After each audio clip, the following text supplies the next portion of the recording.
কারিমের সাহাবী হযরত সালাবা রাদিয়াল্লাহু তাআলা সাঈদ ইবনে আব্দুর রহমানের ঘরের সামনে কাজ করতেছেন। শয়তান এসে তাকে কুমন্ত্রণা দেওয়া শুরু করে দিলেন। ও সাহাবা, তুমি এই জায়গার মধ্যে কেন বসে আছো? যাও, ঘরের মধ্যে যাও, দরজাটা একটু ফাঁক করে, জানালাটা একটু, পর্দাটা সরাইয়া দেখো না সাঈদ ইবনে আব্দুর রহমানের স্ত্রী কোন অবস্থায় আছে। সাহাবা রাদিয়াল্লাহু তাআলা কলবের মধ্যে যখন এরকম কুমন্ত্রণা দেওয়া শুরু করে দিলেন, সাহাবার কোনো স্ত্রী ছিল না। দুইটা জিনিস সাহাবাকে ধোঁকা দিয়ে ফেলল। এক হচ্ছে শয়তানের কুমন্ত্রণা, দ্বিতীয় হচ্ছে তার কোনো স্ত্রী ছিল না। সাহাবা রাদিয়াল্লাহু তাআলা দরজার সামনে থেকে দরজা বরাবর গেলেন, জানালার বরাবর গিয়ে পর্দাটা একটু ফাঁক করে ঘরের মধ্যে প্রবেশ করলেন। বলেন আল্লাহু আকবার। সাহাবা রাদিয়াল্লাহু তাআলা সাঈদ ইবনে আব্দুর রহমান রাদিয়াল্লাহু তাআলার স্ত্রীর ঘরের মধ্যে প্রবেশ করলেন। সাহাবা ঘরের মধ্যে প্রবেশ করার পরে তার নিজের শরীরকে কন্ট্রোল করে রাখতে পারলেন না। ঘরের মধ্যে প্রবেশ করার পরে সাঈদ ইবনে আব্দুর রহমান রাদিয়াল্লাহু তাআলার স্ত্রীর এই যে হাত আছে, হাতের মধ্যে একটু স্পর্শ করলেন। আল্লাহু আকবার। হাতের মধ্যে স্পর্শ করার সঙ্গে সঙ্গে সাঈদ ইবনে আব্দুর রহমানের স্ত্রী বললেন, ওরে সালাবা, তোমার ভাই, তোমার দিনী ভাই আব্দুর রহমান তোমাকে দিয়ে গিয়েছে তার পরিবার পরিজনের কাছে, তোমার কাছে দিয়ে গিয়েছে আমানত হিসাবে। তুমি তো তোমার ভাইয়ের আমানত রক্ষা করতে পারছো না। ওরে সালাবা, এটা কেমন কাজ? কুল ইয়া সালাবা ইত্তাকুল্লাহ, হে সালাবা তুমি আল্লাহকে ভয় করো। বলেন আল্লাহু আকবার। আল্লাহর সাহাবী হযরত সাঈদ আব্দুর রহমানের স্ত্রী ছিল অত্যন্ত সুন্দরী। এই সুন্দরী মহিলার হাতে যখন একটু স্পর্শ করলেন, তখন আব্দুর রহমানের স্ত্রী সালাবা রাদিয়াল্লাহু তাআলাকে ধমকের সুরে বললেন, তুমি তো তোমার ভাই আব্দুর রহমানের আমানতের খেয়ানত করছো। আচ্ছা বলেন তো তিনি কি করেছিলেন? শুধু ওই মহিলাটার হাতের মধ্যে একটু স্পর্শ করেছিলেন। যখন ওই মহিলাটা বললেন, তুমি তোমার ভাইয়ের আমানত রক্ষা করতে পারছো না, ও সালাবা তুমি ওই রবকে ভয় করো, এই ধরনের কয়েকটা বাক্য যখন তিনি বললেন, তখন সালাবা রাদিয়াল্লাহু তাআলার অন্তরের মধ্যে, কলবের মধ্যে এমন একটা বিষয়, এমন একটা জিনিস ধাক্কা মারল। আল্লাহ রাব্বুল আলামিন কুরআনুল কারীমের মধ্যে বলেন, ইন্নামাল মুমিনুনাল্লাযীনা ইযা যুকিরাল্লাহু ওয়াজিলাত কুলুবুহুম ওয়া ইযা তুলিয়াত আলাইহিম আয়াতুহু যাদাতুহুম ঈমানাও ওয়া আলা রাব্বিহিম ইয়াতাওয়াক্কালুন। রব্বুল আলামিন বলেন, মুমিন তো তারাই যাদের সামনে আমি রবের নাম নেওয়া হবে। আমি রবের নাম নেওয়ার পরে তাদের অন্তরটা কম্পন সৃষ্টি হয়ে যাবে। সাহাবা ছিলেন আল্লাহর হাবিবের একজন জলিলুল কদর সাহাবী। যখন তার স্ত্রী বলল, ও সাহাবা তুমি ওই রবকে ভয় করো, এই কথাটা বলার সঙ্গে সঙ্গে সাহাবার অন্তরটা একটা কম্পন সৃষ্টি হয়ে গেল, ভূমিকম্পের মতো হয়ে গেল। সাহাবা লজ্জায় তার ঘর থেকে বের হয়ে গেল। চিৎকার মেরে বলেন আল্লাহু আকবার। এখন ঘর থেকে সে বের হয়ে গেছে, কান্না সুরে সে ঘর থেকে যখন বের হয়ে গেছে, তখন মলিন চেহারাটা নিয়ে ওই রবের দিকে, আকাশের দিকে একটু উত্তোলন করলেন তার চেহারাটা। আকাশের দিকে চেহারাটা উত্তোলন করে চেহারাটাকে মলিন করে ঘর থেকে বাইর হয়ে আকাশের দিকে একটু তাকালেন আর বললেন, মনিব, ও আমার মনিব, ও আমার মালিক, আংতা আংতা ও আনা আনা, আমি তো আমি আর তুমি তো তুমি। আমার ছাড়া তোমার কত বান্দা আছে তোমাকে ডাকার মতো, তুমি এমন রব তোমার বান্দারা বারবার গুনাহ করে আর তুমি বারবার তোমার বান্দাদেরকে ক্ষমা করো, আর আমি তোমার পাপিষ্ঠ বান্দা নাখানদার নাদান বান্দা বারবার গুনাহ করি, তওবা ভঙ্গ করে। ও আমার রব, আমি আবার গুনাহ করেছি, আমাকে তুমি ক্ষমা করে দাও। সাহাবা এই কথা বলতে বলতে তার চোখ দ্বারা পানি ঝরতেছিল। কান্নার রুল পড়ে গেল, হায় হায় আমি কি করেছি। সাহাবা শুধু আব্দুর রহমান, সাইদ ইবনে আব্দুর রহমানের স্ত্রীর হাতের মধ্যে একটু স্পর্শ করেছিলেন, এত করে তার কলবটার মধ্যে এমন জোয়ার হয়ে গেল তওবার জন্য।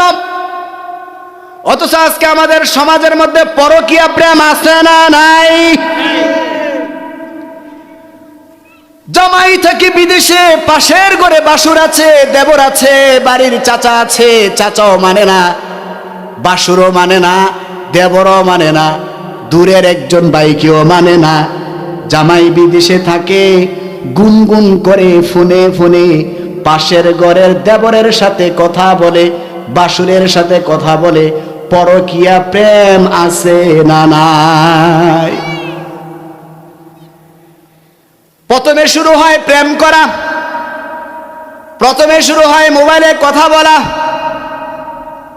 স্মার্টফোনের আগে বাটন মোবাইলের ফোনে কথা বলেন। জামাই একটু টেডন, তিনি চিন্তা করেন আমি তো প্রবাসে থাকি, তোমাকে স্মার্টফোন দেওয়া যাবে না, তোমাকে আমি একটা বাটন ফোন দিব তোমার বাবা মার সাথে কথা বলার জন্য, আমার বাবা মার সাথে কথা বলার জন্য। কিন্তু তার এটা ভালো লাগে না, কারণ তার ভিতরে আছে পরকীয়া। জোর করে, ভয় করে, অত্যাচার করে, স্বামীর উপরে নিপীড়ন নির্যাতন করে একটা স্মার্টফোন নেয়। স্মার্টফোন নেওয়ার পরে কথা বলে অডিও কলে, তারপরে কথা বলে ভিডিও কলে, ভিডিও কলে কথা বলার সঙ্গে সঙ্গে শয়তান এই জায়গার মধ্যে কুমন্ত্রণা দিয়ে টাকা পয়সা যা আছে ওই স্বামীর সব কিছু লইয়া বাগার মতো ব্যবস্থা করে, কি করে না? ভিডিও কলে কথা বলে, দেখতে খুব সুন্দর, ও আমার দুইটা সন্তান আছে, কি করব? আরে সন্তান রেখে চলে আসো। তা আমি আসলে কি হবে? তুমি আসলে আমি তোমার ভরণ পোষণের দায়িত্ব নিব। কয়েকদিন পরে আবার ফোন দিয়ে বলে, আরে তুমি যে আসবা, আমি তো কোনো কাজ করি না, কয়েকদিন কয়েকটা মাস তো আমাদের খেতে হবে, ঠিক আছে তোমার স্বামীর যদি কোনো গয়না থাকে, কোনো স্বর্ণ থাকে, অর্থকড়ি থাকে, এগুলো নিয়ে আসো, 5-6 মাস আমরা এগুলো দিয়ে চলবো, তারপরে আমি কোনো একটা কাজ করে সংসার চালাবো। এরকম বিষয় এই সমাজের মধ্যে নাই, আছে না?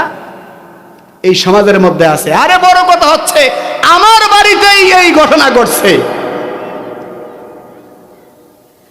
বেশি দূরের কথা বললাম না, আমার চাচাতো ভাই,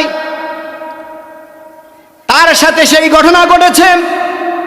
বড় কষ্ট করে আমার ভাই প্রবাসে থাকতেন, আমার ভাই বড় কষ্ট করে টাকা ইনকাম করতেন, সৌদি আরবের বাগানের মধ্যে কাজ করতেন, খেজুরের বাগানে কাজ করতেন, অনেক মহাব্বত করে বউয়ের নামে অ্যাকাউন্ট করেছে, বউকে যা চাইছে সব কিছু দিয়েছে। প্রবাস থেকে বাড়িতে আসার পরে যত টাকা আছে, জমি আছে, স্বর্ণ আছে, সব কিছু নিয়ে ওই তার স্ত্রী অন্য পুরুষের সঙ্গে চলে গেছে। এটা আমার বাড়ির ঘটনা। এই ঘটনা অহরহর বাংলার জমিনের মধ্যে ঘটে কি ঘটে না? সত্য কথা বুক ফুলিয়ে বলবো, কি বলেন? কে না জানে এই ঘটনা? ও আমার মা বোনেরা শুনেন, আপনার স্বামী কত কষ্ট করে, আপনি যদি একটু জানতেন। সকালবেলা সে কাজে বের হয়, রাত 10টা-11টা পর্যন্ত সে বাইরে থাকে, একটা শুধু উদ্দেশ্য, সে উদ্দেশ্যটা হচ্ছে আমার স্ত্রী বাল বাচ্চাকে কিভাবে একটু ভালো রাখা যায়, কিভাবে তাদের মুখের মধ্যে একটু হাসি ফুটানো যায়, এই উদ্দেশ্যেই তারা কাজ করে।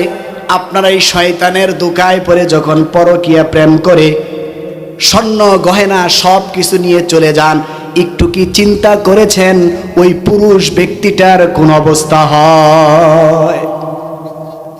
এই জন্য পরকীয়া করা যাবে না। আল্লাহ রাব্বুল আলামিন এই সমাজকে সমস্ত পরকীয়া প্রেম থেকে হেফাজত করুক। সকলে বলি আমিন। আরো জোরে বলেন না আমিন। সাহাবা রাদিয়াল্লাহু তাআলা কোনো গুনাহ কাজ করেন নাই, সীমা অতিক্রম করেন নাই, শুধু তার সাইদ ইবনে আব্দুর রহমানের স্ত্রীর হাতের মধ্যে একটু স্পর্শ করেছিলেন। কিন্তু আজকে আমাদের সমাজের মধ্যে তার চেয়ে বড় বড় অনেক কিছু হয়ে যায়, মানুষ জানতে পারে না।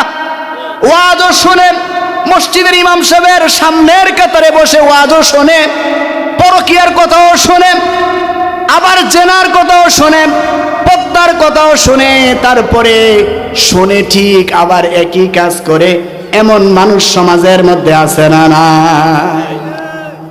সামনের কাতারে বসে ইমাম সাহেব কি বলে এক দৃষ্টিতে তাকিয়ে থাকে, আবার এই লোকটাই পরকীয়ার মধ্যে জড়িত, এই লোকটাই সুদের মধ্যে জড়িত, এই লোকটাই ঘুষের মধ্যে জড়িত, এই লোকটাই দুর্নীতির মধ্যে জড়িত, এমন মানুষ আছে না নাই?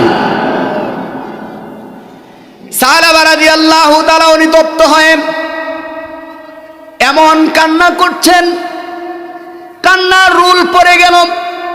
বাড়িতে তিনি চলে গেলেন, তার ওই যে ছোট্ট একটা কন্যা, কন্যাটার নাম হচ্ছে খাইসামা। ওই খাইসামার কাছে গিয়ে বলেন, ও আমার খাইসামা শোনো, আমি অনেক বড় একটা গুনাহ করেছি। আমি যেই গুনাহ করেছি এই গুনার কোনো মাফ নাই। ও খাইসামা, তুমি আমার হাতের মধ্যে জিঞ্জিরার বেরি পরিয়ে দাও। চিৎকার মেরে বলেন আল্লাহু আকবার।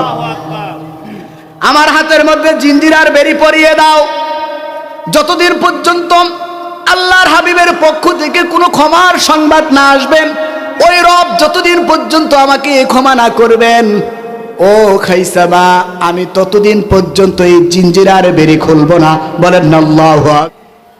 হযরত সাহাবা রাদিয়াল্লাহু তাআলা তার মেয়ের কাছে গিয়ে হাতের মধ্যে সিগলার জিঞ্জির পরে এখন সে উদাসীর মতো কান্না করছেন আর ঘুরে ঘুরে বেড়াচ্ছেন।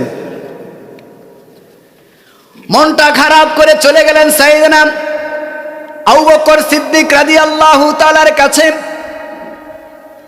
ওই জায়গায় গিয়ে বলেন, ও আমার দিনী ভাই আবু বকর, আমি আমার নফসের উপরে এমন একটি গুনাহ করেছি, আমি অনেক বড় গুনাহ করে ফেলেছি আবু বকর। আমি আমার ভাই সাইদ ইবনে আব্দুর রহমানের আমানতের খেয়ানত করেছি। তার স্ত্রীর সঙ্গে আমি এই কাজ করেছি, শুধু তার হাতের মধ্যে একটু টাচ করেছি, আমি আর কোনো সীমা অতিক্রম করি নাই। আল্লাহর হাবিবের জলিল কদর সাহাবী, জান্নাতের টিকিট প্রাপ্ত সাহাবী, সমস্ত উম্মতের মধ্যে যার সম্মান সবচাইতে উপরে এমন সাহাবী সাইয়েদনা আবু বকর সিদ্দিক রাদিয়াল্লাহু তাআলা বললেন, ও সাহাবা, তুমি আমার ঘর থেকে বের হয়ে যাও। বলেন আল্লাহু আকবার। তোমার জন্য কোনো তওবার দরজা খোলা নাই, তুমি আমার ঘর থেকে বের হয়ে যাও। একই কথা তিনি ওমর ইবনুল খাত্তাব রাদিয়াল্লাহু তাআলার কাছে গিয়ে বললেন। ওমর ইবনুল খাত্তাব রাদিয়াল্লাহু তাআলা তার কথা শুনে মুখটাকে ফিরিয়ে নিয়ে গেলেন, কোনো কথা বললেন না, রাগ করলেন, ঘর থেকে বের করে দিলেন। বলেন আল্লাহু আকবার। সাহাবা রাদিয়াল্লাহু তাআলা আরো বেশি হতাশ হয়ে গেলেন, কান্নার রুল পড়ে গেল। হায় রে, আমার রব কি আমাকে ক্ষমা করবে না? আমি কোথায় যাব, কি করব? আমার গুনার জন্য আমি অনুতপ্ত হয়েছি, আমার রব কি আমাকে ক্ষমা করবেন না? এই চিন্তা করে তিনি সব কিছু চিন্তা করে বেদ করে তিনি সাইয়েদনা নবী আকরাম সাল্লাল্লাহু আলাইহি ওয়াসাল্লামের পবিত্র কদম মুবারকের মধ্যে গিয়ে হাজির হলেন। আল্লাহর হাবিব সাহাবা রাদিয়াল্লাহু তাআলাকে দেখে বললেন, ও আমার সাহাবা, তোমার এই অবস্থা কেমনে হয়েছে? আল্লাহর হাবিব তাবুকের যুদ্ধ বিজয় করে যখন মদিনা শরীফের মধ্যে আসলেন, আসার পরে সাহাবাকে সামনে দেখলেন। সাহাবার যে অবস্থা, চুলগুলো এলোমেলো, চোখের নিচে কালি পড়ে গিয়েছে, কান্না করতে করতে শরীরটা একবারে কাঠের মতো শুকিয়ে গিয়েছে। আল্লাহর হাবিব ডাক দিয়ে বলেন, সাহাবা, তোমাকে আমি এত সুন্দর রেখে গিয়েছিলাম, তোমার কি অবস্থা হয়েছে? সাহাবা, তাবুক যুদ্ধে যাওয়ার আগে আমি তো তোমাকে এমন দেখি নাই। আল্লাহর হাবিব বলেন, সাহাবা তোমার কি হয়েছে? নির্ভয়ে সাহাবা তোমার ঘটনাটা আমার কাছে বলো। সাহাবা রাদিয়াল্লাহু তাআলা বললেন, ইয়া রাসূলুল্লাহ ওয়া ইয়া হাবিবাল্লাহ, ও আল্লাহর নবী, আপনারা যখন তাবুকের যুদ্ধে চলে গিয়েছিলেন, আমার ভাই সাঈদ ইবনে আব্দুর রহমান তার পরিবার পরিজনকে আমার কাছে আমানত রেখে গিয়েছিল। আমি তার পরিবারের সঙ্গে তার আমানতের খেয়ানত করেছি। ও আল্লাহর হাবিব শোনেন, আমি শুধু এতটুক কাজ করেছি, তার হাতটাকে একটু স্পর্শ করেছি, তারপরে কোনো সীমা অতিক্রম করে নাই। ও আমার হাবিব, আল্লাহ রাব্বুল আলামিন কি আমার জন্য তওবার দরজা খুলে রেখেছেন? আমি যদি তওবা করি, আমার তওবা আল্লাহ কবুল করবেন কিনা? আল্লাহর হাবিব সাহাবা রাদিয়াল্লাহু তাআলার চেহারার দিকে তাকিয়ে এত সময় কথা বলেছিলেন। যখন এই কথাটা বললেন, সাহাবা রাদিয়াল্লাহু তাআলার চেহারা থেকে আল্লাহর হাবিবের চেহারা মোবারকটা ঘুরিয়ে নিলেন। চিৎকার মেরে বলেন আল্লাহু আকবার। আল্লাহর হাবিবও চেহারাটা ঘুরিয়ে নিয়ে গেলেন। সাহাবা রাদিয়াল্লাহু তাআলা বাকি রইল না যে হয়তো ওই আল্লাহ, ওই রব আমাকে ক্ষমা করবেন। সাহাবা রাদিয়াল্লাহু তাআলা একটা চিৎকার মারলেন, আল্লাহ বলেন, রব বলে একটা চিৎকার মেরে আল্লাহর হাবিবের পবিত্র কদম মোবারক থেকে দূরে চলে গেলেন। এখন তিনি ঘরের মধ্যে যাচ্ছেন না, ঘর বাড়ি সম্পদ যা আছে সব কিছু ছেড়ে দিয়ে, খানাবিনা সব কিছু ছেড়ে দিয়ে, খাবার ছেড়ে দিলেন, ঘরের মধ্যে যাওয়া ছেড়ে দিলেন, মদিনায় বিভিন্ন জায়গার মধ্যে ঘুরে ঘুরে কান্না করে আর আল্লাহর কাছে বলে, ও আমার রব, তুমি তো তুমি, আমি তো আমি, আমাকে ছাড়া তোমার কত নৈকট্যপ্রাপ্ত বান্দা আছে, তুমি তো আমার রব, তুমি বান্দাদেরকে ক্ষমা করতে ভালোবাসো, আমি নাখান্দার গোলাম, বারবার গুনাহ করি, তওবা ভঙ্গ করে আবার গুনাহ করি, ও আমার রব, আমি আবার গুনাহ করেছি, তুমি আমাকে ক্ষমা করে দাও। এই কথা বলে বলে সাহাবা রাদিয়াল্লাহু তাআলা মদিনার বিভিন্ন প্রান্তরে প্রান্তরে, কোনায় কোনায়, বিভিন্ন জায়গার মধ্যে সাহাবা কান্না করে, কান্না করতে করতে মদিনা থেকে কিছুক্ষণ দূরে, একটু দূরে একটা পাহাড় আছে, ওই পাহাড়ের চূড়ার মধ্যে একটি গাছ আছে, ওই গাছের নিচে বসে বসে, ওই গাছের নিচের মধ্যে বসে বসে সাহাবা কান্না করছে আর আল্লাহর কাছে তওবার জন্য ফরিয়াদ করছে। সাহাবা এমন কান্না করতে করতে ওই দিক দিয়ে আল্লাহ রাব্বুল আলামিন সাইয়েদনা জিবরাইলকে পাঠালেন। জিবরাইল, যারে যা আমার হাবিবের কাছে যা, আমার হাবিবের কাছে গিয়ে বল, ও জিবরাইল, আমার হাবিবকে আগে সালাম দিবি, তারপরে আমার হাবিবকে প্রশ্ন করবি, গোলামকে, বান্দাকে কি তিনি সৃষ্টি করেছেন না আমি রব সৃষ্টি করেছি? আল্লাহু আকবার।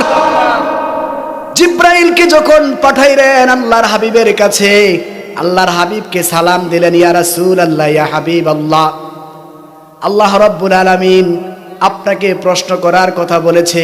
আল্লাহ রাব্বুল আলামিন জানতে চেয়েছে, গোলাম বান্দাদেরকে কি আপনি সৃষ্টি করেছেন না আমার রব সৃষ্টি করেছে?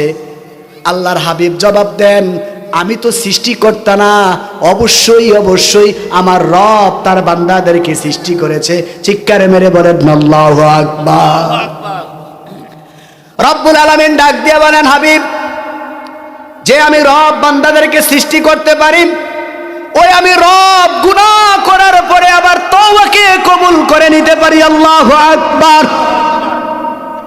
সাহাবা রাদিয়াল্লাহু তাআলা কান্না রব্বুল আলামিন সহ্য করতে পারলেন না, আরশ কুরসি যা কিছু আছে আল্লাহর আরশটা পর্যন্ত থরথর করে কাঁপা শুরু করে দিল।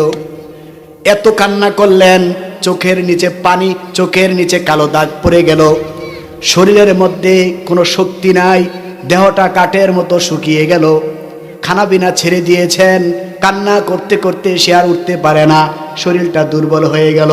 আল্লাহর কাছে এই তওবাটা এতটা পছন্দ হয়েছে, রব্বুল আলামিন তার হাবিবকে বললেন, হাবিব, যে রব বান্দাদেরকে সৃষ্টি করতে পারে, ওই রব বান্দারে গুনাহ মাফ করতে পারে।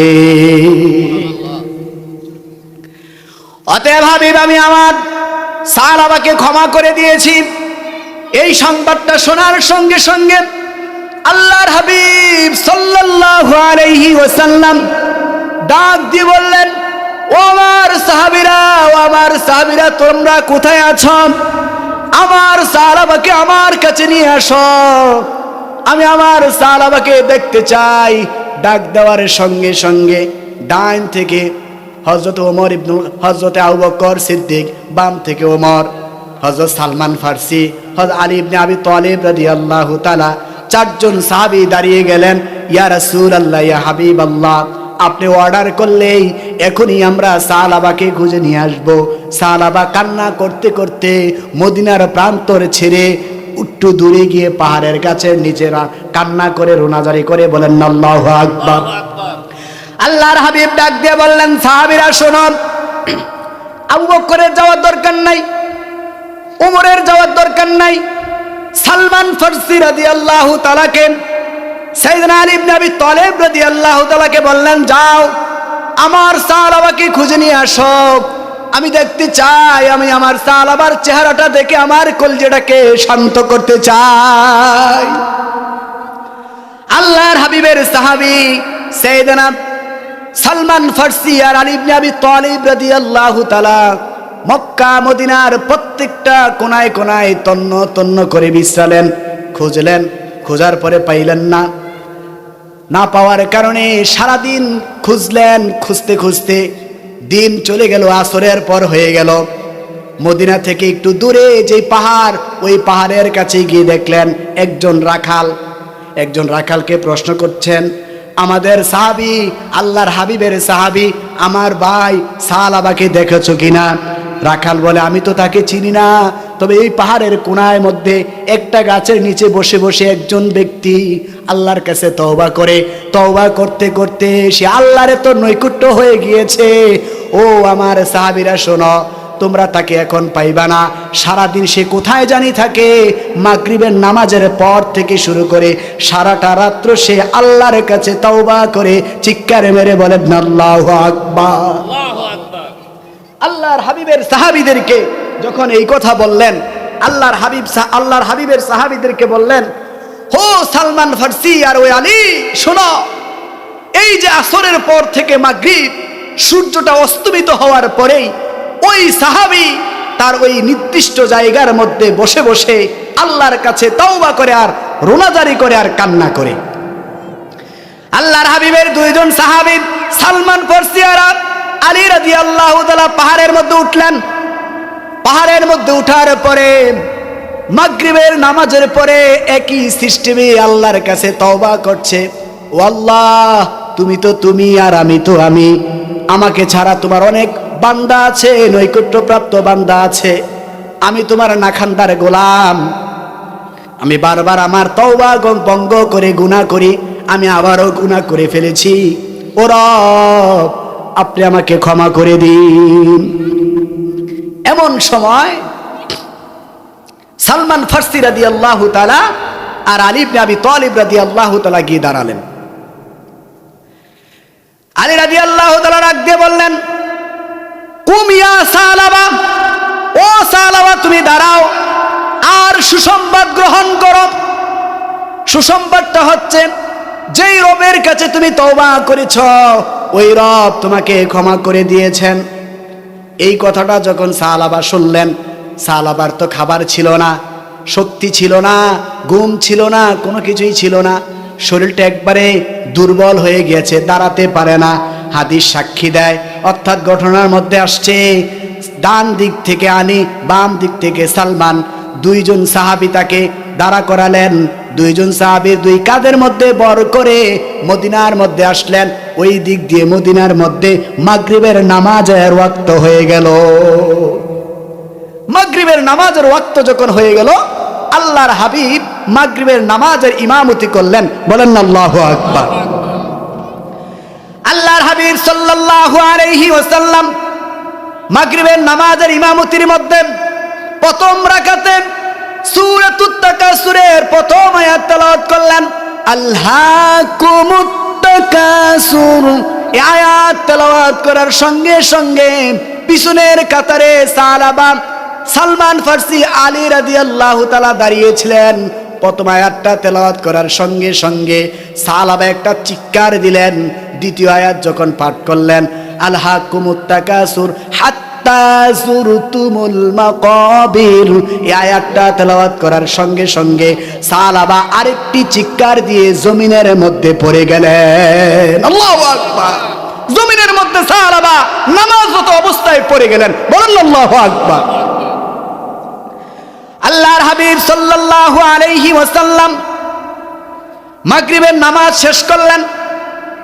শেষ করার পরে সাহাবীদেরকে বললেন, ও আমার সাহাবীরা, দেখো আমার সাহাবার কি হয়েছে। আলী রাদিয়াল্লাহু তাআলাকে বললেন, আলী, আমার সাহাবার মাথার মধ্যে একটু পানি দাও, দেখো আমার সাহাবা জীবিত আছে কিনা। আলী রাদিয়াল্লাহু তাআলা বললেন, ইয়া রাসূলুল্লাহ, ইয়া হাবিবাল্লাহ, আপনার সাহাবা এই জমিনের মধ্যে আর নাই, তিনি চিরতরে বিদায় নিয়েছেন।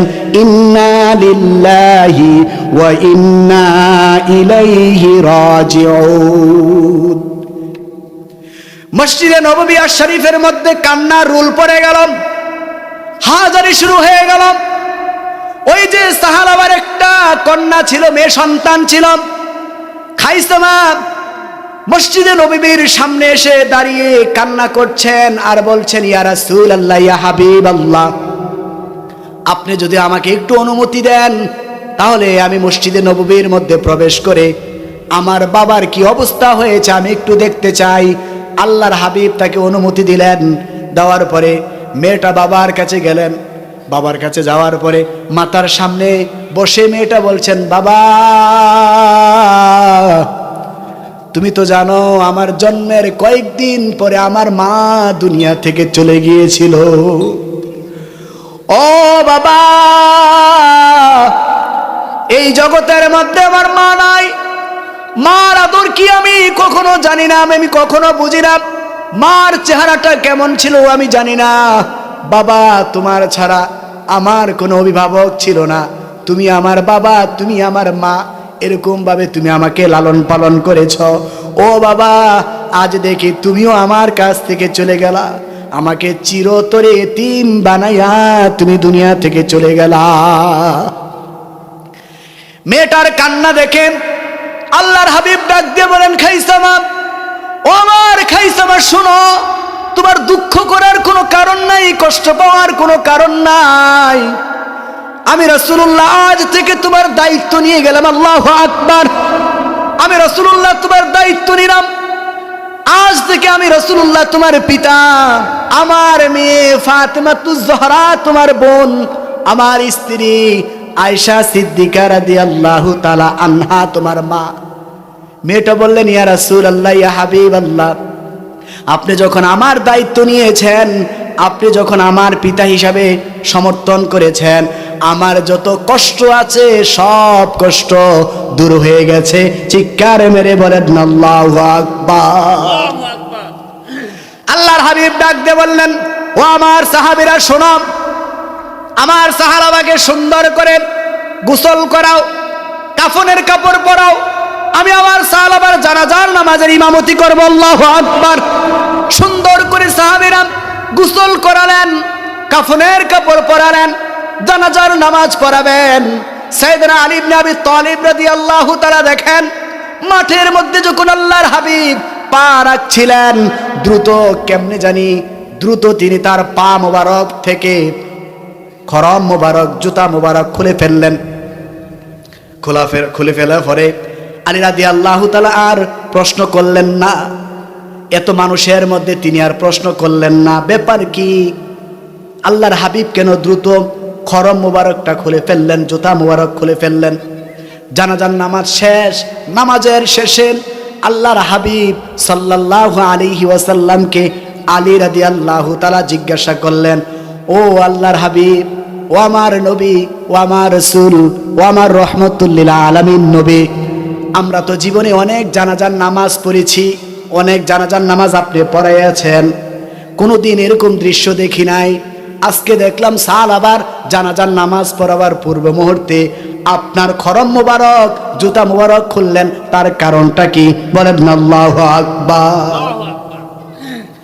আল্লাহর হাবিব ডাক দিয়ে বললেন, ওরে আলী শোনো, আমার সাহাবা একটা গুনাহ করেছে। আমার সাহাবা শুধু সাইদ ইবনে আব্দুর রহমানের স্ত্রীর শরীরের হাতের মধ্যে একটি স্পর্শ করেছিল, এই গুনাহটার জন্য আমার সাহাবা এত অনুতপ্ত হয়েছে, এত তওবা করেছে। আমার সাহাবার প্রতি আমার রব এতটা খুশি হয়েছেন, এতটা খুশি হয়েছেন, ওই যে আকাশের দিকে তাকানোর উপরে দেখলাম আকাশের প্রত্যেকটা দরজা খুলে দিল, প্রত্যেকটা দরজা দিয়ে বৃষ্টির মতো ফেরেশতা জমিনের মধ্যে নাজিল হচ্ছে।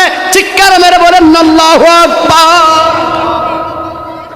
আল্লাহর হাবিব বলেন, আলী আমি যখন দেখলাম জমিনের মধ্যে ফেরেশতারা অবতীর্ণ করছেন বৃষ্টির মতো, ও আলী আমি জমিনের মধ্যে পা মুবারক রাখার মতো কোনো জায়গা পাই না, আমার পা মুবারকের তালু মুবারক জমিনের মধ্যে রাখতে পারি না।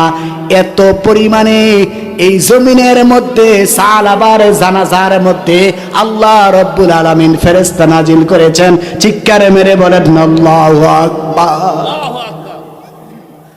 আল্লাহর হাবিব বলেন, আলী সাহাবাবার এত এই তওবাটা একনিষ্ঠ তওবা ছিল, সাহাবা এমন ভাবে তওবা করেছেন, আমার আল্লাহ সাহাবার প্রতি সন্তুষ্ট হয়ে গিয়েছে।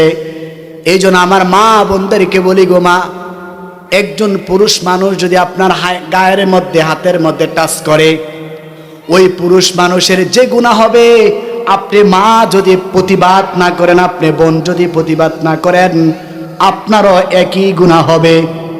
একজন সাহাবী তওবা করার জন্য, গুনাহটার জন্য এত অনুশোচনা করেছে, এত একনিষ্ঠভাবে তওবা করেছে, এই জন্য রব্বুল আলামিন বলেছেন, ইয়া আইয়ুহাল্লাযীনা আমানু তুবু ইলাল্লাহি তাওবাতান নাসুহা। হে আমার বান্দারা, হে আমার ইমানদার মুসলমানরা, শোনো, তোমরা একনিষ্ঠভাবে ওই রবের কাছে তওবা করো যেই তওবা হযরত সাহাবা রাদিয়াল্লাহু তাআলা করেছিলেন। এমন তওবা যদি করতে পারেন গো মা, তাহলে ওই রব আপনার জীবনের সমস্ত গুনাহ খাতাগুলোকে মাফ করে দিবেন। তওবা করার দরকার আছে না নাই?